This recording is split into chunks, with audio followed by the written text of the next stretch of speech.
नमस्कार. नर्मदे हर. माझी नर्मदा परिक्रमा .blogspot.com या संकेतस्थळाला वाहिलेल्या यूट्यूब चॅनलवर आपल्या सगळ्यांचं स्वागत आहे. लेखांक 53. नर्मदापुरमचा मंदिर संपन्न शेठाणी घाट. नर्मदा तवा संगमामध्ये स्नान केल्यानंतर खूप मोठा वाळूचा किनारा लागला. अतिशय विस्तृत आणि स्वच्छ वाळूचे पात्र इथे आढळते. मध्ये मध्ये काही लोकांनी शेती देखील केलेली आहे. प्रचंड वाळूचा किनारा पार करत बगवाडा पुलापाशी आलो. हा एक छोटासा जोडपूल आहे. बगवाडा पूल आणि लक्षात राहणारे समोरचे डोंगर आपण या चित्रात बघतोय. पुलावरून होणारं नर्मदेच्या स्वच्छ पात्राचं विराट दर्शन. उजवीकडे दिसणारा वाळूचा किनारा आपण पार करतोय.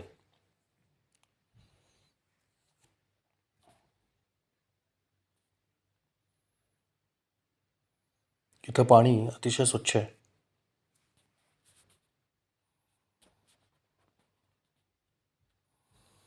स्वच्छ शुद्ध खळाळतं नर्मदा जळ.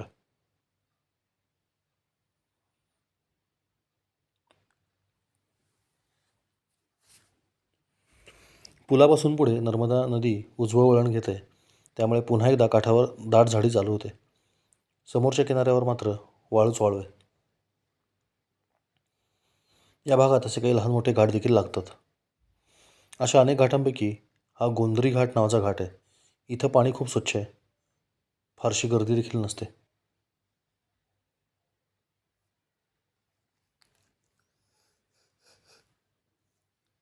या गोंधरी घाटावरून समोरच्या बगवाडा घाटाचं दर्शन आपल्याला होते आणि मागचा तो नाकाच्या आकारचा डोंगर.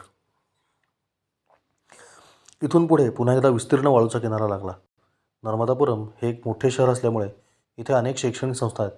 तसेच आसपासच्या खेड्यातली मुले शिक्षणासाठी म्हणून इथे येऊन राहतात. विशेषतः हा टापू निर्मनुष्य व निसर्गरम्य असल्यामुळे इथे अनेक विद्यार्थी जोडीने अभ्यास करत असलेले पाहायला मिळाले. आपण नर्मदा मातेसमोर बसलेले आहोत किंवा एखादा परिक्रमावासी आपल्या समोरून जातो आहे याचे कुठलेही भान नसलेली युवा पिढी पाहून वाईट वाटले. जगाच्या पाठीवर कुठेही जा, मानवी भावभावना फारशा बदलत नाहीत. म्हणूनच संस्कारांना फार महत्त्व प्राप्त होते. पशुतुल्य जीवनात जगायचे असेल तर कुठेही जगता येते. थोडे अंतर गेल्यावर कॉलेजमधील युवकांचे टोळीयुद्ध पाहायला मिळाले. बापाच्या पैशावर पेट्रोल भरून दुचाकी उडवत इथे येऊन त्यांच्या मारामाऱ्या सुरू होत्या. मारामारीचा विषय काय असेल यासाठी विशेष संशोधन करण्याची गरज नव्हतीच. आपल्या देशातल्या तरुणांची संख्या पाहता आपण जगातील सर्वात तरुण देश म्हणून ओळखला जातो. परंतु तरुण किती आहेत यापेक्षा तरुण कसे आहेत हे देखील तेवढेच महत्त्वाचे आहे. आपण कुठल्याही क्षेत्रामध्ये कार्यरत असा, परंतु शक्य होईल तितक्या कुमार, किशोर व युवा मुलामुलींना चांगले मार्गदर्शन अवश्य करीत जावे. कदाचित त्या क्षणी त्यांना त्याचे मूल कळले नाही, तर आयुष्यात कधी ना कधी त्यांना तुमचा चांगला सल्ला आठवू शकतो आणि कामालाही येऊ शकतो. असो, इथून पुढे एक विचित्र ओढा नर्मदेला येऊन मिळाला होता. विचित्र अशासाठी म्हणायचे कारण त्याची रुंदी सर्वत्र एकसारखी होती आणि ती अशी होती की उडी मारावी तरी पंचायत, नाही मारावी तरी पंचायत. बरं, यातील पाणी काळ्या रंगाचे अतिव घाणेरडे सांडपाणी होते. त्यामुळे तो उतरून पार करण्याची मला इच्छा नव्हती. मग त्या ओढ्याच्या काठाने मी मागे मागे चालत निघालो. परंतु काही केल्या त्या ओढ्याची रुंदी काही कमी होईना. अखेरीस एके ठिकाणी हिंमत करून मी माझी झोळी पलीकडे फेकून दिली आणि वेगाने पळत येऊन लांब उडी मारून ओढा पार केला. हा पार करताना जिथे उडी मारण्यासाठी जोर लावायचा तो भाग ओल्या चिखलाचा असल्यामुळे पकड मिळत नव्हती.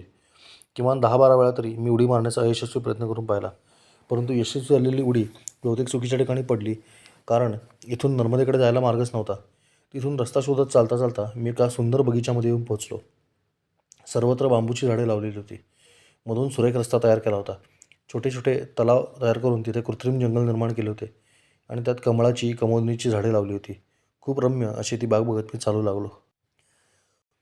नर्मदा हर्बल पार्क नावाने वन खात्याने महापालिकेच्या साह्याने तयार केलेले ते वन उद्यान होते.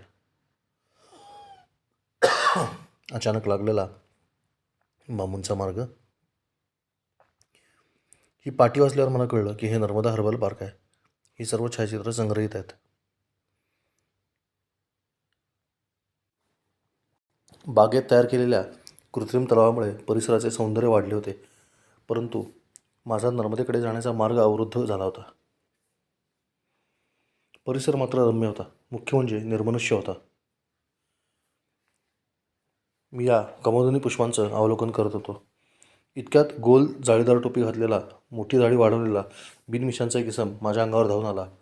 अय भिकारी, चल निकल बाहर, तो अंदर कैसे घुस गया, असे म्हणत दातोड खात तो ओरडू लागला. हा वन खात्याचा वॉचमन आहे हे माझ्या लक्षात आले. नर्मदापुरममध्ये राहत असल्यामुळे परिक्रमावासी कसे दिसतात हे याला माहिती होते. तरी देखील तो मुद्दामून मला भिकारी म्हणत होता. त्याच्यामध्ये माझा अपमान करून त्यातील विकृत आनंद मिळवण्याचा त्याचा हेतू स्पष्टपणे जाणवत होता. अशावेळी टकासी व्हावे महाटक, उद्धटसे उद्धट, हेच योग्य आहे असे जाणून मी थेट काठी उगारली आणि त्याच्या दिशेला धावून गेलो. धावताना ओरडू लागलो, तू अब गया, अब देखते तुझे कोण बचत आहे, तेरे बाप की जागीर क्या बे. तो मनुष्य अक्षरशः पार्श्वभागाला पाय लावून पळून गेला. बांबूच्या या बनात कुठेतरी तो लपून बसला. सुदैवाने मला देखील बाहेर नर्मदेकाठी पोचण्याचा मार्ग लगेच दिसला आणि मी बाहेर पडलो. मला राग अजिबात आला नव्हता, पण तसा अभिनय आवश्यक केला. कुठलीही कृती केल्यावरती चूक का बरोबर हे नर्मदा मातेला विचारून तपासून घ्यायची सवयच लागली होती. आपल्याला कुठल्या ना कुठल्या रूपात उत्तर मिळते, नक्की मिळते. इथून पुढे छोटे मोठे अजून काही घाट आहेत. कॉन्क्रीटमध्ये बांधलेला एक छोटा घाट होता. त्याच्यानंतर थोडा मार्ग चालल्यावर चिखलामध्येच सिमेंटचा बांधलेला विवेकानंद घाट होता. स्वामी विवेकानंद घाट दिसू लागला. हा स्वामी विवेकानंदांचा घाट. या घाटावरून मला एक अद्भुत दृश्य दिसले. ट्रॉली जोडलेला एक ट्रॅक्टर अतिशय वेगाने नर्मदेच्या पाण्यावरून पळताना मला दिसू लागला. मला काही कळेना की हा ट्रॅक्टर पाण्यावरून कसं काय पळतोय. घाटाच्या पायऱ्या चढल्यावर समोरचे दृश्य दिसले. इथे वाळू माफिया लोकांनी अक्षरशः उच्छाद मांडून ठेवलेला दिसतो. फार मोठ्या प्रमाणात नर्मदेच्या पात्रातून वाळू उपसा केला जातो. ही वाळूचे ढिगारे जवळपास पाण्याच्या पातळीवर असल्यामुळे लांबून बघताना गाड्या पाण्यावरून पळत आहेत असा भास होतो. नर्मदापुरम इथे समोरच्या घाटावर चालू असलेला वाळू उपसा उपग्रहातून काहीसा असा दिसतो.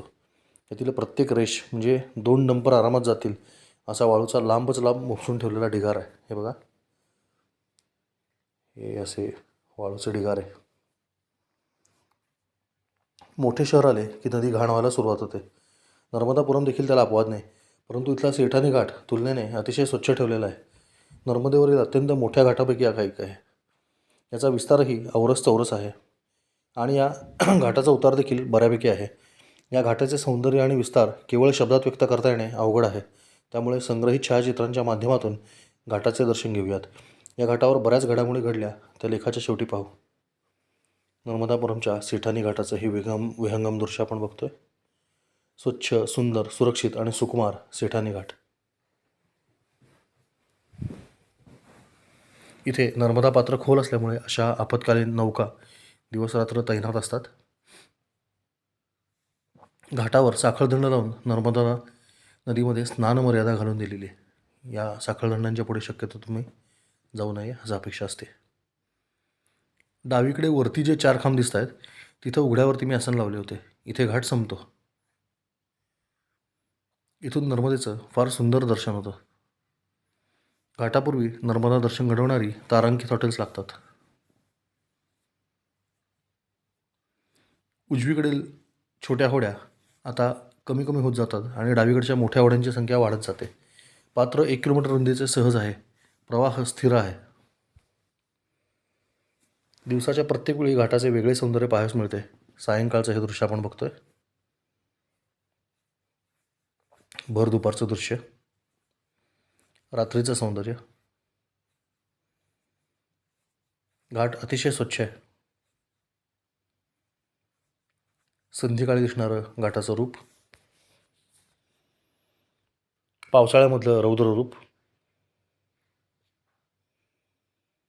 दिवे लागणीला दिसणारं शांत रूप,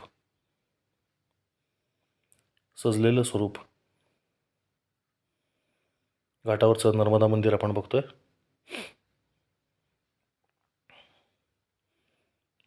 सेठानी घाट सर्वांचा आहे. इथं मुक्तपणे विहार करणारी बदकं आपण बघतोय.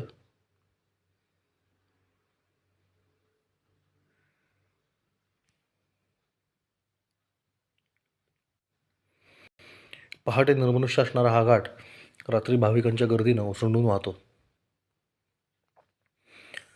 गुलाबी, लाल, पिवळ्या, हिरव्या पूरसंरक्षक भिंती तर आहेतच, पण त्यातच खुबीनं पायऱ्या गोवलेल्या आहेत. आपण बघा, त्यातच तुम्हाला पायऱ्या लावलेल्या दिसतील. घाट परिसरामध्ये अगणित मंदिरं आहेत. सेठानी घाट म्हणजे मंदिरच मंदिरं. या चित्रामध्ये आपण बघू शकतोय की किती सारे कळस आपल्याला दिसत आहेत.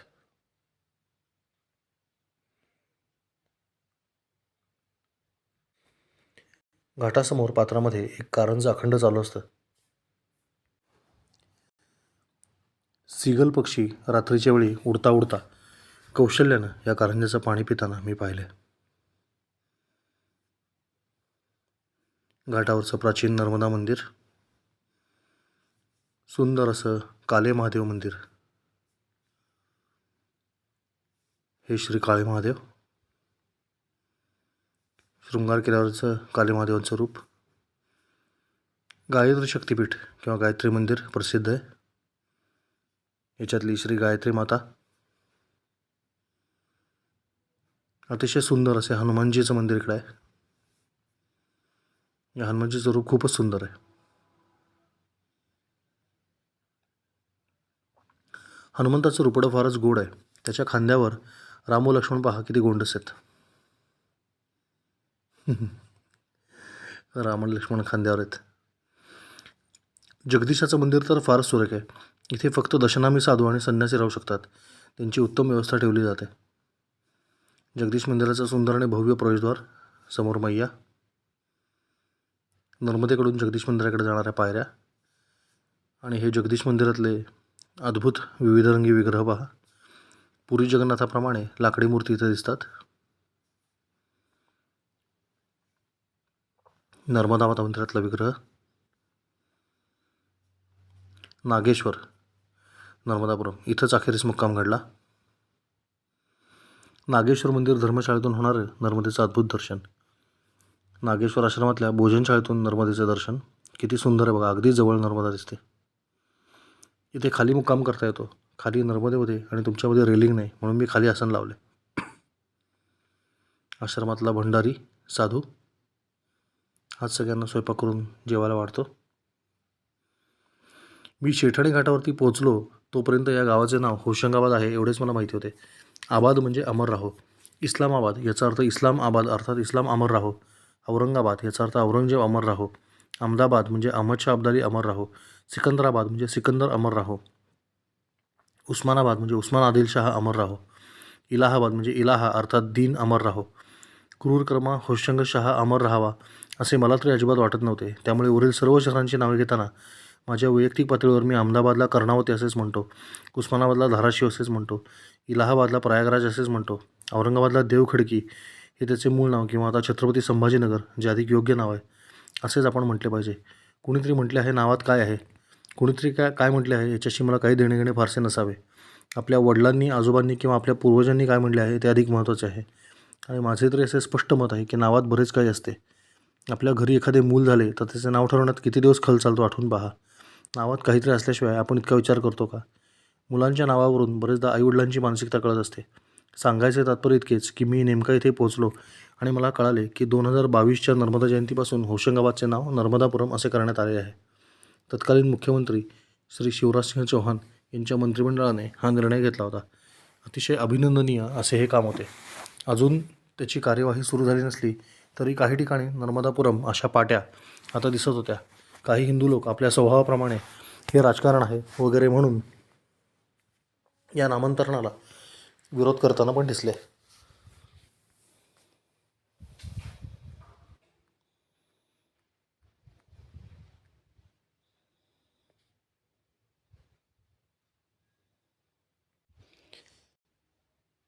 माझे म्हणणे असे आहे की राजकारण तर राजकारण, परंतु योग्य गोष्ट घडत आहे तर ती स्वीकारली पाहिजे.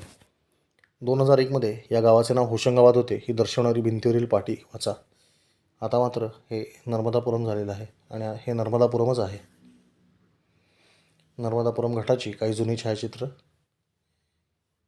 इंटरनेटवर मिळाली ती आपल्यासाठी टाकत आहे.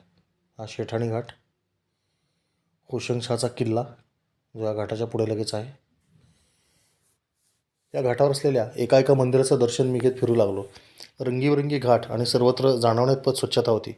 घाट मोठा आहे, मंदिरं खूप आहेत वगैरे सर्व ठीक आहे, परंतु परिक्रमावासींच्या दृष्टिकोनातून पाहायला गेले तर इथे धर्मशाळा किंवा राहण्याची व्यवस्था अशी कुठेच सापडत नाही. जगदीश मंदिरामध्ये फक्त साधू संत संन्यासी राहू शकतात. सर्वसामान्य परिक्रमावासी मग बरेचदा या घाटावरतीच कुठेतरी मुक्काम करतात. शहर मोठे असल्यामुळे बाजारपेठ देखील मोठी आहे. तिथे जाऊन मग काही खरेदी करून खातात. ग्रामीण भागामध्ये जेवढे अगत्य बघायला मिळते तेवढे शहरी भागामध्ये बघायला मिळत नाही. शिक्षणाचे किंवा अधिक योग्य शब्दात आधुनिक शिक्षण असं आहे. ते आधुनिक शिक्षणाचे काही दुष्परिणाम आहेत. त्यातला हा एक महत्त्वाचा दुष्परिणाम आहे. माणूस माणुसकीपासून थोडासा दूर जातो. आतासुद्धा माझ्यासमोरून अक्षरशः शेकडो लोक गेले, परंतु कोणीही नर्मदेहर म्हणत नाही. कोणीही भोजन प्रसादीसाठी वगैरे विचारणा करत नाही. असा अनुभव मला आला. इथे मला असे सांगण्यात आले की एकाच मंदिरामध्ये अन्नछत्र चालवले जाते. त्यामुळे मी आसन लावता येते का हे पाहण्यासाठी त्या मंदिरामध्ये गेलो. घाटावरचे हे शेवटचे मंदिर होते. नागेश्वराचे 3 मजली मंदिर येथे आहे. हा पूरप्रवण परिसर आहे. त्यामुळे मंदिरं अशी उंच उंच बांधलेली दिसतात. नर्मदा मातेला जेव्हा महापूर येतो तेव्हा हा संपूर्ण घाट जलमग्न झालेला असतो. पुढे तर मला कळाले की काही महापुरामध्ये अख्खे नर्मदापुरम शहर पाण्याखाली गेलेले होते. या मंदिरामध्ये परिक्रमावासींसाठी खोल्या किंवा हॉल बांधलेला नसून नर्मदेच्या काठावरतीच भिंतीची उघडा वरांडा ठेवलेला आहे. इथे परिक्रमावासी मुक्काम करतात. आजपर्यंत जेव्हा जेव्हा मी मुक्काम केला तेव्हा तेव्हा थेट नर्मदेचे दर्शन होणारा किंवा उघड्यावरचा मुक्काम अधिक संस्मरणीय राहिला आहे. हा माझा अनुभव असल्यामुळे मला अतिशय आनंद झाला. इथे नागेश्वर मंदिरामध्ये एका कुटुंबाची मोठी पूजा चालली होती. त्यांच्या जवळपास 100 नातेवाईकांना जेवण घातलं होतं. मी आलेला पाहून त्यांनी मला देखील भोजन प्रसाद घेण्याची विनंती केली.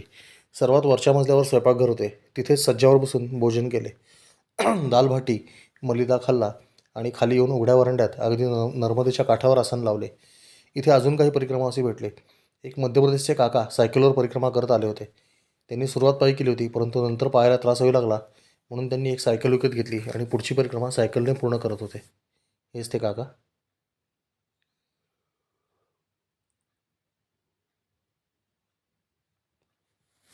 हे धारच आहेत. एका यूट्यूब चॅनलवर त्यांची लघु मुलाखत सापडली, त्यातला हा फोटो आहे. हा घाट अतिशय सुंदर असल्यामुळे आज इथेच थांबावे असे वाटत होते. त्यामुळे मी आज पायांना विश्रांती द्यायची असे ठरवले. अधूनमधून एखादा दिवस अशी विश्रांतीचा घ्यावा. त्यामुळे पायाला खूप आराम मिळतो. तसे जर मी दुपारीच पुढे निघालो असतो तर अजून बरेच अंतर तोडू शकलो असतो. परंतु नर्मदेचे इतके सुंदर रूप तेही निवांत बसल्या जागी पाहायला मिळते आहे. त्यामुळे थांबण्याचा निर्णय घेतला. तो योग्यच होता असे पुढे लक्षात आले. इथे दुपारी झोप काढण्यापेक्षा गावातील सर्व मंदिरे पाहून यावीत असा विचार मनात आला आणि बाहेर पडलो. एक एक करत सर्व मंदिरांमध्ये जाऊन दर्शने घेतली. मोठ्या शहरात आलोच आहे तर कुठे स्लिपिंग बॅग मिळते का ते पाहावे असा विचार करून मी नर्मदेच्या काठावर असलेल्या बाजारपेठेत एक चक्कर मारली. इथे एक मॉल होता. मग मॉलमध्ये स्लिपिंग बॅग मिळते का हे पाहावे म्हणून मी आतमध्ये शिरलो. 5-6 दुकाने पाहिली असतील. इतक्या जोरजोरात शिट्ट्या वाजवत तिथला रखवालदार माझ्या अंगावर धावून आला. त्याने दंडाला धरून मला बाहेर ढकलले आणि म्हणाला, भागो यहाँ से, यहाँ भीक मागणे का नाही. मला वाईट वाटले. मी परिक्रमावासी होतो, भिकारी नव्हतो. परंतु यामध्ये त्याचा दोष नव्हता. आपण स्वीकारलेल्या नवीन आधुनिक समाजव्यवस्थेमध्ये साधू संतांचे कपडे घालणारा मनुष्य किंवा पारंपरिक भारतीय वस्त्रे घालणारा भिकारीच असतो असेच लहानपणापासून शिकवले जाते. या उलट बेरोजगार असूनही टाय, शर्ट, पॅन्ट, बुशकोट घालून फिरणारा मनुष्य साहेब असतो असे आपण बालमनावर प्रत्यक्ष किंवा अप्रत्यक्षपणे बिंबवत असतो. मी आपणहून पुढे जाणार होतो. इतक्यात हा सर्व प्रकार पाहणारे तिथे दुकानदार होते. त्यातील एक जण म्हणाला, नाही जा रहा है तो धक्के मार के बाहेर कर दे. त्याचे हे शब्द कानावर पडले मात्र आता माझी सटकली अशी माझी अवस्था झाली.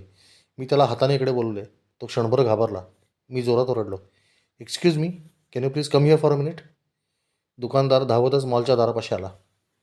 आता काहीतरी मोठे प्रकरण होणार असे वाटून अजून 4-5 दुकानदार तिथे गोळा झाले. मी त्या दुकानदाराला विचारले, do you know who I am. No sir. दुकानदार उत्तरला.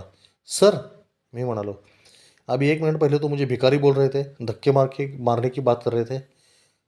अरे वो तो मैं उससे बोल रहा था, साहब को क्या चाहिए पूछ लेना. आता या सर्वांचेच यामध्ये एक प्रबोधन होणार होते. कारण माझा बावळा वेश बघून मला भिकारी समजणारे हे लोक केवळ इंग्रजीतले 1-2 वाक्य काय बोललो लगेच सर म्हणून मला मान देऊ लागले होते.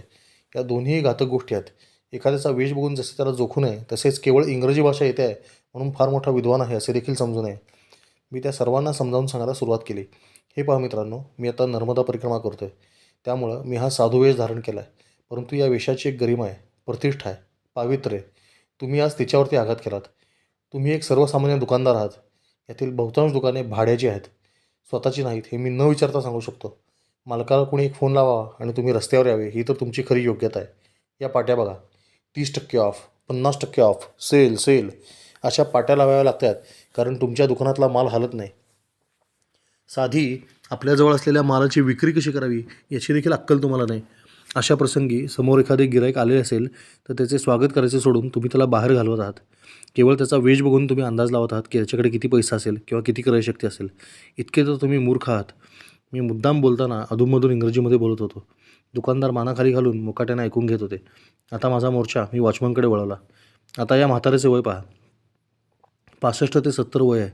अजून बिचारा वॉचमनची नोकरी करतोय. याचा अर्थ तरुणपणे अनेक गोट्या खेळल्यात. पराक्रमाचं वय वाया घालवल्यामुळं आणि आयुष्यात काहीच उभे न केल्यामुळं आता घरातल्या लोकांनी याला कामावरती हाकललं आहे. आज जर यांनी ही नोकरी सोडली तर घरातले लोक याला दारात उभे करणार नाहीत. ही तर याची खरी योग्यता आहे. तरी देखील एखाद्या परिक्रमावासीवर याचा रुबाब बघा. एक लक्षात ठेवा मित्रांनो, ही नर्मदा परिक्रमा आहे. हिची एक उदात्त परंपरा आहे. या परंपरेचा आदर झालाच पाहिजे. तुम्ही 24 तास जिच्यासाठी जगताय त्या मोहमायेचा त्याग केलेला मनुष्य तोच या परिक्रमेमध्ये टिकत असतो. असा कोणी मनुष्य चुकून माकून तुमच्या दारात आलाच तर किमान त्याला भिकारी तरी म्हणू नका. खरे भिकारी तर तुम्ही आहात. तुमच्या आयुष्यातला पैसा काढून घेतला तर तुमची किंमत शून्य आहे. कोणी गिरायकाची भीक मागतोय तर कोणी नोकरीची भीक मागतोय. सर्वजण खजील झाले होते. माझा स्वर मी बदलला आणि समजुतीच्या स्वरात सांगू लागलो. हे पहा मित्रांनो, आपण सर्वजण भारतीय आहोत. आपण सर्वजण एकच आहोत. दिसण्यावरून, कपड्यांवरून, भाषेवरून कधी कोणाची पारख करायला जाऊ नका. आपली भारतीय संस्कृती परंपरा खूप उदात्त आहे. तिचं पतन करण्यासाठी इंग्रजांनी आपल्याला या चुकीच्या गोष्टी शिकवून ठेवल्यात आणि विविध माध्यमातून आजही शिकवत आहेत. अधिक शिकलेला तो अधिक विद्वान, अधिक चांगले ब्रँडेड कपडे घालून फिरेल तो अधिक श्रीमंत, अधिक आधुनिक राहतो तो अधिक आधुनिक विचारांचा. या सर्व अंधश्रद्धा आहेत. कधीही अनुमानामध्ये अडकू नका. अनुभव हाच आपला श्रेष्ठ गुरु आहे. मी बोललो ते वाक्य वॉचमनच्या जिव्हारी लागले होते. तो रडू लागला. मी मुद्दामूनच टोचून बोललो होतो. मी त्याला मिठी मारली. तो माझ्या पाया पडू लागला. मुझे माफ़ करना बाबा, गलती हो गई. मी देखील त्याच्या पाया पडलो आणि म्हणालो, आप बुजुर्ग है, मैंने आपके पाव छूने चाहिए और आप केवट लोग तो बड़े पुण्यशाली है. मैया की कोख में पले बडे हो. आता मात्र वॉचमन आव असून माझ्याकडे बघू लागला. मी केवट आहे हे तुम्हाला कसे कळले? मी हसू लागलो. ही नर्मदा मातेची कृपा होती. माणसे कशी दिसतात, कशी जगतात, कशी असतात हे गेले काही दिवस ती मला रोज दाखवत होती. त्यामुळे चेहरा पाहता क्षणी माझ्या लक्षात आले होते की हा केवट समाजाचा मनुष्य आहे. लहानपणी हा नर्मदेमध्ये भरपूर खेळलेला असणार आहे. परंतु पुढे वडिलोपार्जित व्यवसाय न केल्यामुळं आणि जग जाते म्हणून आपणही शहराकडे गेल्यामुळं त्याच्यावरती ही अवस्था आली होती. त्याला मात्र हा चमत्कार वाटून त्याने नमस्कार केला होता. पुन्हा एकदा सांगावेसे वाटते की या जगात चमत्कार नावाची गोष्ट अस्तित्वात नसते. आपल्याला ज्या घटनेचा कार्यकारणभाव कळत नाही तिला आपण चमत्कार म्हणतो. भारतामध्ये पहिली रेल्वे धावली तेव्हा लोकांना भूत आले असे वाटून ते पळत सुटले होते. पहिला वायरलेस मोबाईल कॉल जेव्हा मी पाहिला तेव्हा मला तो चमत्कार वाटला होता. थोडक्यात चमत्कार म्हणजे आपले अज्ञान असते. प्रत्येक घटनेला स्वतःचा कार्यकारणभाव असतोच. तो एकदा समजला की मग तो चमत्कार राहत नाही. दुकानदाराने दबक्या आवाजात विचारले, वैसे आपको क्या खरीदना था सर? मी म्हणालो, मुझे स्लीपिंग बॅग चाहिए था. वो क्या होता है? एकाने विचारले. जाऊ दे सोडा, मला आता स्लीपिंग बॅग घ्यायची नाही, तो विषय मी रहित केला आहे, असे सांगून मी सर्वांना नर्मदेहर केले आणि पुढे निघालो. हेच मी 5 मिनिटापूर्वीसुद्धा करू शकलो असतो. परंतु त्यावेळी मी निघून गेलो असतो तर कदाचित त्या लोकांचा दृष्टिकोन पालटण्याचे कार्य राहून गेले असते. नर्मदा माता जी प्रेरणा आतून देत राहते तसे वागत राहायचे बास. इथं खरं म्हणजे माझी चूक होती. माझ्याकडे सर्व काही झोपण्याची व्यवस्था असताना उगाच स्लीपिंग बॅगची हवीच कशाला? परंतु त्या क्षणापुरती ती इच्छा मला झाली होती हे मात्र खरे. असो, शहरामध्ये पुढे न फिरता शांतपणे घाटावर जायचे ठरवून मी घाटावर परतलो. मी परिक्रमेसाठी आलो होतो, पर्यटनासाठी नाही याची जाणीव माझ्या शहरी वातावरणात घडलेल्या मनाला मी करून दिली. घाटावरचे वातावरण खूपच सुंदर होते. इथे नर्मदेच्या मधोमध एक कारंजे लावले होते. हे दिवस रात्र चालू असायचे. मला ते मध्यभागी लावले आहे असे वाटले, परंतु जेव्हा मी समोरच्या तटावरून ते कारंजे पाहिले तेव्हा मला कळले की ते केवळ 10% अंतरावरच लावले होते. इतके हे पात्र विस्तीर्ण आहे. शेकडो भाविक इथे येऊन नर्मदेची आरती पूजा करतात. घाटावर बसून स्नान करतात. संध्याकाळीसुद्धा इथं आरती असते. विनोद दुबे गुरुजी नावाचे एक अतिशय तेजस्वी रेवाभक्त अनेक तरुणांना सोबत घेऊन गेली 33 वर्ष नित्यनेमाने इथं नर्मदेची सामूहिक सायं आरती करत आहेत. ही आरती पाहायला खूप लोक येतात. अतिशय संथ गतीने सावकाश स्पष्ट उच्चार करत छान अशी आरती आणि नर्मदाष्टक यांनी म्हटले. मी इथे शंख वाजवण्याची सेवा केली. त्यानंतर मी आरतीचे साहित्य ठेवायला त्या तरुणांसोबत आणि गुरुजींसोबत जुन्या नर्मदा मंदिराच्या ओसरीमध्ये गेलो. इथले तरुणांचे संघटन पाहून बरे वाटले. मध्यंतरी या घाटावर काही धर्मांध लोकांनी ताबा मिळवायचा प्रयत्न केला होता. तेव्हापासून या घाटावर अशा पाट्या लावलेल्या आहेत. हे त्यावेळची दृश्य आपण बघतोय जेव्हा धर्मांधांनी हा घाट आमचा आहे असं जाहीर केलं होतं. अशी पाटी तेव्हापासून इकडे लावली कि यह क्षेत्र केवल सनातनियों एवं सनातन धर्म संबंधित शुभ कार्यों के लिए हेतु संरक्षित है. अन्य समुदाय गैर हिंदू का यहाँ प्रवेश वर्जित है. आपले सांस्कृतिक वारसे जतन करणे ही आपली जबाबदारी आहे. दुबे गुरुजी म्हणजे नर्मदापुरमचे भूषण आहेत. घारे डोळे, तेजस्वी चेहरा आणि करारी वागणे बोलणे. गुरुजींनी मला सांगितले की एकदा तर महापुरामुळे नर्मदापुरम शहरामध्ये 500 मीटर पाणी घुसले होते. तर त्यानंतर जी जमीन होती तिथे उभं राहून त्यांनी आरती केली होती, परंतु आरतीमध्ये खंड पडला नव्हता. हे दुबे गुरुजी रोज तरुणांना एकत्र करून व्यायामसुद्धा घ्यायचे. नदीचा घाट, तरुण कार्यकर्ते, व्यायाम आणि गुरुजी म्हटल्यावर कुठल्याही महाराष्ट्रीय माणसाला आठवण येते ती संभाजीराव विनायकराव भिडे गुरुजी यांची. त्यात मी मूळचा सांगलीचा असल्यामुळे अगदी नकळत्या वयापासून गुरुजींसोबत कृष्णा नदीच्या विष्णू घाटावर व्यायामाला जात असे. नंतर माझा फारसा संपर्क त्यांच्याशी राहिला नाही. केवळ पौष पौर्णिमेच्या आसपास असणाऱ्या त्यांच्या गडकोट मोहिमांना मी जायचो. परंतु नर्मदेकाठी मात्र आज मला प्रकर्षाने भिडे गुरुजींची आठवण झाली. यावर्षी पौष पौर्णिमा देखील परिक्रमेदरम्यानच आली असल्यामुळे मोहीम देखील बुडली होती. मी आसनावरती पडून हा सर्व विचार करत होतो. इतक्यात एक तरुण परिक्रमावासी आला. नर्मदे हर, सर्वांनी एकमेकांना पुकारा केला. आता या ओसरीमध्ये किमान 15 परिक्रमावासी उतरले होते, त्यामुळे त्याला आसन लावायला जागा शिल्लक राहिली नव्हती. मी माझे आसन थोडेसे एका बाजूला सरकून त्याच्यासाठी जागा केली आणि म्हणालो, बाबाजी आइए, यहाँ आसन लगाइए. धन्यवाद, असे म्हणत त्या तरुणाने आसन लावले. बहुत अंधेरा किया आपने आने में, मी त्याला म्हणालो. तो म्हणाला, नहीं, वैसे मैं जल्दी आ गया था, लेकिन नीचे आरती के लिए रुका था. उसके बाद धर्मशाला ढूंढ रहा था. आज कहाँ से निकले हो, मी ठराविक प्रश्न विचारत होतो. अशा चर्चेमधून कोण किती चालला आहे याचा अंदाज येतो. सुबह वडगाव से निकला था, परिक्रमावासीने सांगितले. बापरे, म्हणजे माझ्या दुप्पट तिप्पट वेगाने हा तरुण चालत होता. काळा सावळा वर्ण, शिडशिडीत देहयष्टी, व्यायामाचे पिळदार शरीर आणि तेजस्वी चेहरा. मला या परिक्रमावासीबद्दल खूप आदर वाटला. वैसे आप कहाँ से हो, मी विचारले. सोलापूर, तो उत्तरला. सोलापूर म्हणजे मराठी का तुम्ही? होय, मराठीच की. तरुण हसत हसत सांगू लागला. सोलापुरात कुठं? अहो, मी पंढरपूरचा आहे. अरे वा, पंढरीचे जन अवघे पावन, मी म्हणालो आणि बसल्या बसल्याच त्याच्या पाया पडलो. रामकृष्ण हरी, तो देखील माझ्या पाया पडला. एकमेका लागतील पायी रे. दोघांनाही खूप आनंद झाला. म्हणजे तुम्ही वारकरी दिसताय, मी म्हणालो. तो म्हणाला, तसे आपण सर्व मराठी लोक वारकरीच असतो, पण मी धारकरीसुद्धा आहे. माझे डोळे चमकले. इतक्या वेळ ज्या भिडे गुरुजींचा मी विचार करत होतो त्यांच्या पायिकांना महाराष्ट्रात धारकरी म्हणून ओळखतात. मी श्री शिवप्रष्ठान हिंदुस्थानचा धारकरी आहे, तरुण सांगू लागला. आपले नाव दादा? मी महेश राजू निकम, मुक्काम पोस्ट पंढरपूर. मी मगापासून भिडे गुरुजींचाच विचार करतो आहे हे मी त्याला सांगितले. तो म्हणाला, अहो, मला इकडे यायला उशीर झाला, कारण मी आता फोनवर गुरुजींशीच बोलत होतो. ते आज आमच्या गावामध्ये बैठकीसाठी आले होते. आता सांगलीला निघाले असतील, असे म्हणत त्याने पुन्हा एकदा ज्या कार्यकर्त्याकडे गुरुजी थांबले होते त्याला फोन लावून चौकशी करून घेतली. गुरुजी सांगलीला जायला निघाले होते. उद्या सकाळी गुरुजी कुठे असतील ते मला माहिती आहे. मी सकाळी गुरुजींशी बोलायला देतो, महेश म्हणाला. अरे, पण मी गुरुजींशी फोनवर कधीच बोललेलो नाही, मी म्हणालो. अहो दादा, तुम्ही बोलून तर बघा, त्यांना किती आनंद होईल माहिती आहे का? मी परिक्रमा करतोय हे कळल्यावर त्यांना फार आनंद झाला, महेश सांगू लागला. ती रात्र आम्ही दोघेही अखंड गप्पा मारत राहिलो. आमच्या दोघांची नाळ जुळली होती. आजूबाजूचे परिक्रमावासी वैतागून झोपा आता असे आम्हाला सांगत राहिले. परंतु आमच्या गप्पा तेव्हाच थांबल्या जेव्हा अतिशय थकलेला महेश बोलता बोलता झोपी गेला. तो फारच वेगाने चालत होता. सरासरी 50-60 किलोमीटर अंतर तो रोज कापत होता. हे वाटते तितके सोपे नाही. अतिशय थकवणारी ही प्रक्रिया आहे. माझी मात्र झोप उडून गेली होती. त्यामुळे मी घाटावर एक फेरफटका मारायला निघालो. नर्मदेच्या काठाकाठाने मी चाललो होतो. घाटावरती दिवे चालू असल्यामुळे उजेड चांगला होता. पाण्यावरून सिगल पक्षी वेगाने उडत होते. उडता उडता चोच पाण्यामध्ये बुडवून ते पाणी पितात किंवा मासे पकडतात. एक पक्षी तर मध्ये असलेल्या कारंज्यातील पाणी पिताना मी पाहिला. नर्मदेचे पाणी अंधारलेले होते. सर्वत्र नीरव शांतता होती. दिवसभर लोकांनी वाहिलेल्या पूजा साहित्यामुळे घाण झालेले पाणी पुढे वाहून गेले होते. आता स्वच्छ पाणी होते. ते थोडेसे प्यावे म्हणून खाली वाकलो आणि एकदम माझ्या काळजामध्ये धस्स झाले. समोर काळेभोर केस असलेले एका महिलेचे पालथे डोके तरंगताना दिसले. गळ्यामध्ये सोन्याचे अलंकार होते. नीट पाहिल्यावर तिचे हातसुद्धा मला दिसले. बहुतेक कोणीतरी पाय घसरून पडले असावे का आत्महत्या केली असावी. पोलिसांना कळवावे असा विचार करून मी आजूबाजूला कोणी दिसते का ते पाहू लागलो. दूरवर एक बुटकासा मनुष्य नर्मदेकाठी काहीतरी करत होता. मोठे चुंबक पाण्यामध्ये टाकून त्याला चिकटलेले पैसे गोळा करण्याचे काम तो करत होता. मी त्याला आवाज दिला, भाई साहब जल्दी इधर आइए. आया बाबाजी, क्या हुआ? ये देखो पाणी में. मी तरंगणारे ते धड त्याला दाखवले. तो मोठ्याने हसायला लागला. ये, अरे बाबाजी, ये क्या है बताता हूँ. त्याने आजूबाजूला बघत एक मोठी बांबूची काठी आणली आणि काठीने ते धूळ अलीकडे ओढले. संरक्षणासाठी बांधलेल्या साखळीच्या कठड्याच्या पलीकडे ते धूळ होते. केसांना धरून त्याने ते बाहेर काढले. ही पाण्यामध्ये विसर्जित केलेली दुर्गा मातेची मूर्ती होती. त्याने लगेच तिच्या कानातले, गळ्यातले, हातातले अलंकार काढले. ये सब झूठे है, इसमें कुछ भी सोने का नहीं, असे म्हणत त्याने ते लांब पाण्यात फेकून दिले. मूर्तीचे केस अगदी खऱ्या केसांसारखे वाटत असल्यामुळे मला खरोखरीच स्त्रीचे कलेवर पडले आहे असा भास झाला होता. आभास आणि वास्तव यात नेहमीच मोठे अंतर असते. आप इतने रात गए यहाँ क्या कर रहे हैं? तो क्या कर रहे हैं? क्या नाम आहे आपका? मी त्या माणसाला विचारले. अतिशय छोटी चण असलेला तो मनुष्य हिंदी भाषेत बोलू लागला.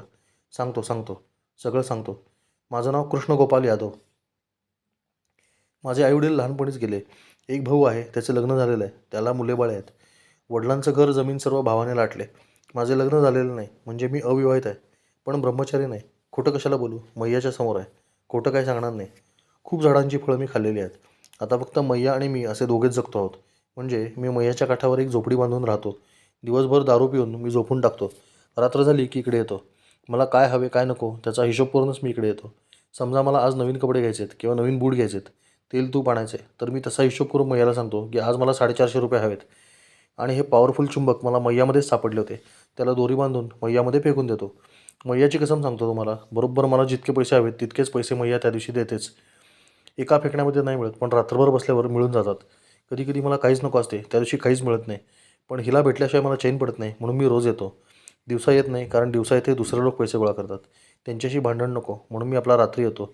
दिवसभर भाविक लोक पैसे फेकत असतात. त्यातली ठराविक नाणी या चुंबकाला चिकटतात. ठरलेले दुकानदार माझ्याकडून सुट्टे पैसे घेतात. मग सकाळी घरी जाऊन मी मस्तपैकी स्वयंपाक करून जेवतो, दारू पितो आणि झोपून टाकतो. भाड में गई दुनियादारी, हमको हमारी मैया प्यारी. त्याचे जगण्याचे हे तत्त्वज्ञान ऐकून मी हतबुद्ध झालो होतो. नर्मदा मैया कोणाकोणाला सांभाळते आहे हे पाहून अचंबा वाटत होता. मला तो पैसे कसे गोळा करतो हे पाहायचं होतं. त्याने देखील मला कुठलेही आडेवेडे न घेता पैसे कसे गोळा करतात ते डेमो करून दाखवले. पैसे फेकतानाच तो मैया चुंबक फेकतानाच तो मैयाला म्हणाला, मैया आज सिर्फ 20 रुपये देते, बाकी सब है आज. त्याच्याकडे स्वयंपाकाचे सर्व सामान शिल्लक होते. फक्त 20 रुपयाची दारू त्याला प्यायची होती. त्याला खरोखरच किती पैसे मिळतात हे मला पाहायचे होते. 2-3 फेकींमध्ये 18 रुपये गोळा झाले. मला एकदा फेकून पाहिजे होते. त्याने मला दोरीची गुंडाळी कशी करायची, इथपासून चुंबक लांब कसे फेकायचे, कसे ओढायचे सर्व शिकवले. मी चुंबक फेकले आणि ओढू लागलो. तो म्हणाला 2 रुपये निघतील, जास्त निघणार नाहीत. प्रत्यक्षात 3 नाणी चिकटलेली दिसली. त्यातले एक नाणे 2 रुपयाचे होते आणि बाकीचे 2 लोखंडाचे साधे गोल होते. ती नाणी नव्हतीच. ही अगरबत्ती का ढक्कन आहे, त्याने सांगितले. 20 रुपये गोळा झाल्यावर यादव मोकळा झाला. कधीकधी 500 रुपयाची नोटसुद्धा तरंगताना सापडल्याचे त्याने मला सांगितले. यादव आता निवांत झाला. एका कट्ट्यावर आम्ही दोघे गप्पा मारत बसलो. तो मला सांगू लागला. त्याने सारी दुनियादारी केलेली होती. भाऊ भाऊजाईसाठी घर यानेच उभे केले. भावाची मुले हीच आपली मुले असे समजून त्यांना सांभाळले. याचं वय साधारण 50 असले तरी छोटीशी उंची असल्यामुळं आणि चांगले टकाटक राहण्याची सवय असल्यामुळं अजूनही हा तरुण मुलासारखा हिरोगिरी करत फिरायचा. तरी देखील त्याने स्वतःचे लग्न लांबणीवर टाकले. परंतु एवढे सगळं करून देखील नातेवाईकांनी फसवल्यावर त्याचे डोळे उघडले. नर्मदेमध्ये जीव देण्यासाठी गेला. जीव देण्यासाठी त्याने उडी मारली असता नेमके पाणी उथळ निघाले आणि तिथेच त्याला हे मोठे चुंबक सापडले. त्याला काही नाणी चिकटलेली होती. ते पाहून त्याला ही युक्ती सुचली. साक्षात नर्मदेने आपल्याला ही युक्ती सुचवली असे त्याचे मत झाले. जगामध्ये जगण्यासाठी फार काही लागत नाही, तुमचा हेतू शुद्ध पाहिजे, यादव मला सांगू लागला. तिथून पुढे मी ठरवले, आता जगायचे फक्त नर्मदेसाठी आणि नर्मदेच्या जीवावर. मैया कसम तुम्हाला सांगतो बाबाजी, मला जे हवे ते झोपडीमध्ये ती आणून देते. अगदी जे हवे ते. डोळा मारत त्याने विचित्र इशारा केला. त्याला 20 रुपये हवे होते आणि 20च रुपये मिळाले हे मी स्वतः पाहिले होते. त्यामुळे हे देखील खरे असण्याची शक्यता होती. नर्मदा खंड अशा असंख्य अनाकलनीय घटनांनी भरलेला आणि भारलेला आहे. एखादा सर्वसंग परित्यागी योगीपासून ते या यादवसारख्या भोगीपर्यंत सर्वांना जे हवे ते इथे सहज मिळते आहे अशी अनुभूती आहे. सारे अद्भुत आहे. यादवने सांगितलेले काही अनुभव इथे सांगता येण्यासारखे नाहीत, परंतु त्यामुळे नर्मदा कुठल्या कुठल्या स्तरावर काम करते आहे हे मला निश्चितपणे कळले. यादवला नर्मदेहर केले आणि आश्रमामध्ये येऊन पाठ टेकली. पडल्या पडल्या डोळा लागला. सकाळी महेश निकमने हाक मारल्यामुळे जाग आली. याने काय पराक्रम केला होता याची मलाच कल्पना नव्हती. मी झोपेत असताना एका हाताने मला हलवता हलवता दुसऱ्या हाताने याने एकानं फोन लावला होता आणि फोन माझ्या हातात देत म्हणाला, घ्या दादा, तुमच्यासाठी फोन आहे. मी अर्धवट झोपेतून जागा झालो होतो. रोज वेगवेगळ्या ठिकाणी झोपत असल्यामुळं झोपेतून उठल्यावर पहिली 2-3 मिनिटे आपण कुठे आहोत हे समजून घेण्यातच जायची. अशा अवस्थेमध्ये हा फोन मी कानाला लावला आणि पलीकडून आवाज आला, नमस्कार, मी संभाजी भिडे बोलतोय. आपण कोण? एका क्षणात माझी झोप खाड करून उडाली. ताडकन उठून मी उभा राहिलो. गुरुजी नमस्कार, मी अमुक अमुक तमुक गावचा. हां हां हां, आलं लक्षात. दक्षिण भारतात राहिलेले तेच ना? होय गुरुजी, बरोबर. महेश निकम असा अचानक शॉट करेल याची मला कल्पनाच नव्हती. मी धावतच घाटावर पळालो. सुमारे 15 मिनिटे गुरुजी माझ्याशी बोलले. यावर्षी परिक्रमेमध्ये असल्यामुळे मी मोहिमेला येऊ शकत नाही असे त्यांना सांगितल्याबरोबर ते म्हणाले, यंदा आपली मोहीम रद्द झाली आहे, परंतु मोहीम होणार आहे, लवकरच करू. पण तुम्ही जी परिक्रमा करताय ती देखील एक मोठी मोहीमच आहे. फार उदात्त परंपरा आहे ती. मला फार आनंद वाटला की तुम्ही नर्मदा परिक्रमा करतात. गुरुजी सर्वांशी आदरानेच बोलतात. सर्वांना आहोजावो करून बोलण्याची उपजत सवय त्यांच्या ठायी आहे. संभाजी महाराजांच्या बलिदानाची आठवण म्हणून गुरुजींनी जो बलिदान मास पाळण्याची प्रथा सर्वत्र सुरू केली आहे ती मी देखील काही वर्षे पाळत आहे. यावर्षीचा बलिदान मास परिक्रमेदरम्यानच येणार होता. तो मी इथेच पाळेन असे गुरुजींना सांगितले. मी प्रथमच गुरुजींशी फोनवर बोलत होतो. मी परिक्रमा कुठून सुरू केली, कुठे संपणार आहे, रोज मी किती अंतर चालतो आहे, अजून साधारण किती दिवसाची चाल बाकी आहे, हे सर्व प्रश्न गुरुजींनी मला विचारले आणि मी यथाशक्ती यथामती त्यांची उत्तरे द्यायचा प्रयत्न केला. माझा स्वतःच्या कानांवर विश्वासच बसत नव्हता. माझ्या मनात गुरुजींचे स्मरण काय व्हावे आणि नर्मदा मातेने थेट गुरुजींचा संपर्क घडवून द्यावा हे किती अद्भुत आहे. यापूर्वी मी गुरुजींना पत्र लिहित असे. ते देखील नेहमी सर्वांना सांगतात की मला 4 ओळी करडत जा. पण नेमके परिक्रमा सुरू केल्याने पत्र त्यांना पाठवायचे राहून गेले होते. परंतु तो निरोप अशा पद्धतीने नर्मदेच्या कृपेनेच गुरुजींपर्यंत पोहोचला. गुरुजींच्या अंतःकरणामध्ये नर्मदा मातेविषयी किती उदात्त विचार आणि पूज्य भावना आहे हे देखील मला त्या दिवशी त्यांच्याच मुखातून ऐकायला मिळाले आणि साक्षात नर्मदा मातेच्या साक्षीने ऐकायला मिळाले. हे माझे परमभाग्य मी समजतो. पूज्य संभाजीराव भिडे गुरुजी. 90च्या उंबरठ्यावर असताना आजही भिडे गुरुजी भल्या पहाटे उठून स्वतः व्यायाम करतात व तरुणांनाही व्यायामाला लावतात. हा गुरुजींचा श्लोक नाही, गुरुजींवर कोणीतरी लिहिलेला श्लोक आहे. भलोपासना शंभू शिवभा आदर्श, कधी ना सुटो हे तिन्ही हा कटाक्ष, भले विसरो तो रवी उगवाया, श्रमाया असेही सदा सिद्ध काया. विष्णू घाटावरती उभे असलेले गुरुजी आपण बघतोय. मागे वाहणारी कृष्णामाई. गुरुजींनी लिहिलेले हे सगळे प्रेरणादायी श्लोक नुसते कोरडे शब्द नसून त्यांना अनुभवाची जोड आणि खोली आहे. त्यामुळे याचा प्रत्यक्ष फायदा माझ्या नर्मदा परिक्रमेमध्ये मला वेळोवेळी झालेला आहे. पथी दाट अंधार काटे सराटे, मनी संकटांची क्षिती शून्य वाटे, मरुताहुनी धावती जे नितांत, अशांची शिवाजी असे जन्मजात. नर्मदा परिक्रमा नक्की पूर्ण होईल असा आशीर्वाद गुरुजींनी फोनवर दिला. परिक्रमा पूर्ण होणे किती कठीण परंतु महत्त्वाचे आहे हे आधेमध्ये परिक्रमा सुटलेल्या लोकांचे अनुभव ऐकल्यावर लक्षात येत होते. गुरुजींच्या आशीर्वचनामुळे आजचा दिवस अतिशय आनंदामध्ये उगवला. महेश निकम याची गती माझ्यापेक्षा अधिक असल्यामुळे त्याला पुढे जाण्याची विनंती केली. दोघे एकत्रच निघालो. पुढे 1-2 छोटे घाट लागले. तिथून महेश चालत वर गेला आणि मी काठाने थोड्याशा कठीण मार्गाने चालत निघालो. तो काठावरचा मार्ग असा आहे. नर्मदेकाठी बांधलेला होशंगशाह कोट किंवा किल्ला याचा एक बुरुज पाण्यामध्ये बुडलेला आहे. इथं प्रचंड काटेकुटे घालून एक कुंपण केलं होतं. मी प्रयत्नपूर्वक त्या कुंपणावरून उडी मारली. पुढे जाऊन पाहतो तो किल्ल्याची उभी तटबंदी नर्मदेमध्ये बुडाली होती. म्हणजे रस्ताच नव्हता. आता परत येता येणं अशक्य होतं. इतक्यात महेश निकम पुन्हा माघारी येताना दिसला. त्याला आवाज दिला आणि त्याने मोठ्या शिताफीने मला बाहेर काढले. त्या किल्ल्याची भिंत मावळ्यांच्या प्रमाणे चढून दोघे मार्गस्थ आलो. पुढे घाट दिसताच त्याने डांबरी मार्ग धरला आणि मी नर्मदा मार्ग पकडला. याच मार्गावरून चालता यावे म्हणून तर परिक्रमा करायची. नर्मदे हर, नर्मदे हर, नर्मदे हर.